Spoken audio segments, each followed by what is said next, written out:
FaZe announces a world tour to help promote their highly anticipated product.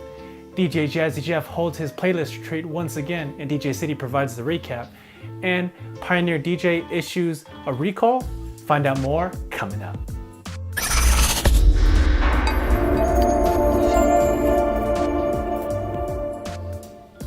Thank you for watching PDot TV, where you'll find tips, tricks, and tutorials for DJs and music performers. Now let's get into the video. So with the DJ Expo happening recently in Atlantic City, New Jersey, company MWM has announced a world tour to help promote their latest project and highly anticipated project, the FaZe. It basically gets rid of the need for actual cartridges and needles when using turntables. It uses a sensor that goes directly onto the vinyl, as well as a little receiver hub that you plug into the back of the mixer. And from what everyone has said and people that have used it and all the videos that they've put out, the latency is very little, if next to none, and you can get some pretty amazing results even with just doing mixes or doing sets or even scratching and performing. FaZe's performance has been pretty spot on. Now, one thing I had questions about with FaZe is the actual battery life, but in this latest announcement with the world tour, they've announced that FaZe should have a 10-hour battery life and are even offering a package that includes 2 extra sensors, so if one runs out of battery during your set, you can have a backup sensor for a little bit more money. But more importantly, back to this world tour. So this world tour had its first stop at the DJ Expo in Atlantic City, and they'll be making stops in Europe and other parts of the world as well. So stay tuned to FaZe's website to see where the next stop will be, and maybe you'll get a chance to get your hands on FaZe before it launches. At this point, summer just wouldn't be summer if DJ Jazzy Jeff wasn't hosting the playlist retreat back in his home in Delaware.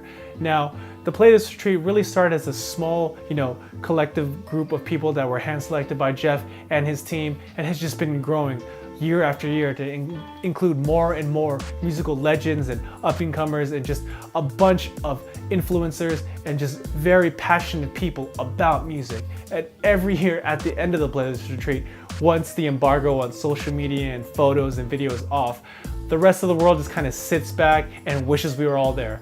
And DJ City provided the recap video for this year, and once again, I feel that exact same way. I wish I was there to get the insights from all of these legends in the game, also to get your hands on the latest tech from some of the biggest companies in the industry, and just the camaraderie that seems to be built every year, year in and year out, from this actual playlist retreat, and how all of the individuals that do attend come out just feeling so inspired and so ready to kick the last 6 months of the year in the teeth.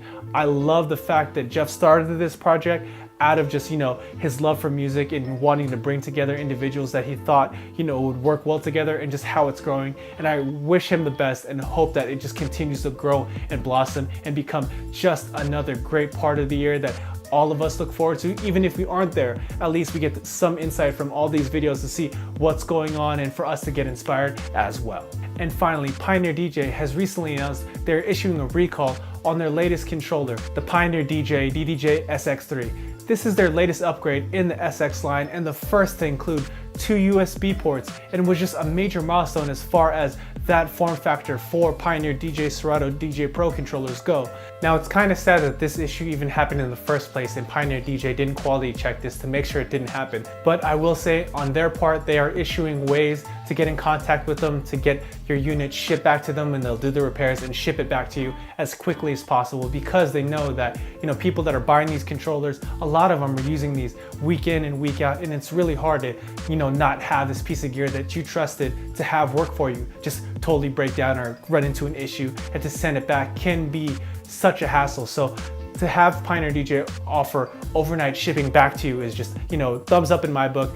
I wish it wouldn't have happened in the first place, but they're doing the best with the issue now that it's here. So props to Pioneer on that part. And if you do have an SX3, you just recently bought one, definitely you want to make sure to check the back label with that SKU and barcode at the back. If it does have a black dot next to the actual barcode, then you're good to go and you don't need to get your unit repaired. But if it is missing that black dot, you might want to get in contact with Pioneer. Go ahead and check on their website and their forums, and a lot of other DJ websites have also posted where to send in your your unit, and also where to contact them at. So be on the lookout for that information if one of your units needs to get repaired, and Pioneer DJ should get your unit back to you as quickly as possible.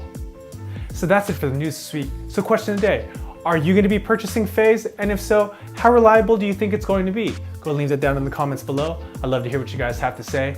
And as always, if you found this video useful, please go ahead and give it a thumbs up. And if you haven't already, go ahead and click right here to subscribe to this channel. Or if you'd like to watch more content, go ahead and click on that video right there. And thank you for watching PDot TV, where you find tips, tricks, and tutorials for DJs and music performers. See you next time.